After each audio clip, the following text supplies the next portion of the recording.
Hello বন্ধুরা, welcome to trolley Bangla আড্ডা। বন্ধুরা, তোমাদের জন্য নিয়ে এলাম একটি দুর্দান্ত নিউজ। কী সেই দুর্দান্ত নিউজ সবই জানাবো এই ভিডিওটা শুরু করার আগে তোমাদের সবাইকে বলছি, এরকম এক্সক্লুসিভ নিউজ ও ভিডিওর জন্য টলি বাংলা আড্ডা চ্যানেলকে সাবস্ক্রাইব করে পাশে থাকা বেল আইকনটি প্রেস করে। বাংলা সিরিয়ালের জগতে অত্যন্ত জনপ্রিয় একজন অভিনেত্রী হলেন মোহনা মাইতি। যদিও ছোট পর্দার দর্শকদের কাছে তিনি গড়ি নামে বেশি জনপ্রিয়। প্রসঙ্গত, জি বাংলার পর্দায় সম্প্রচারিত গড়ি এলো ধারাবাহিকটি ছিল মোহনা মাইতির প্রথম বাংলা সিরিয়াল।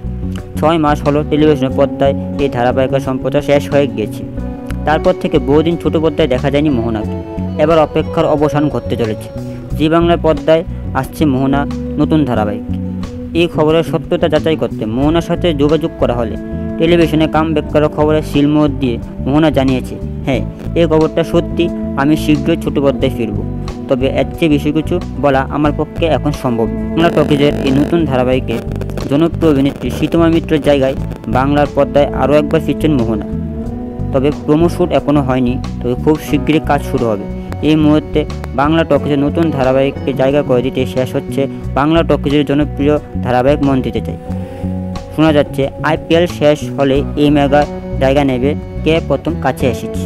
তাহলে বন্ধুরা, তোমরা কতটা এক্সাইটেড মোহনা মাইতিকে আবারও টিভির পর্দায় দেখার জন্য অবশ্যই কমেন্টে জানাও। আর ভিডিওটি ভালো লাগলে ভিডিওতে লাইক করে চ্যানেলকে সাবস্ক্রাইব করে পাশে থাকা বেল আইকনটি প্রেস করে রাখো।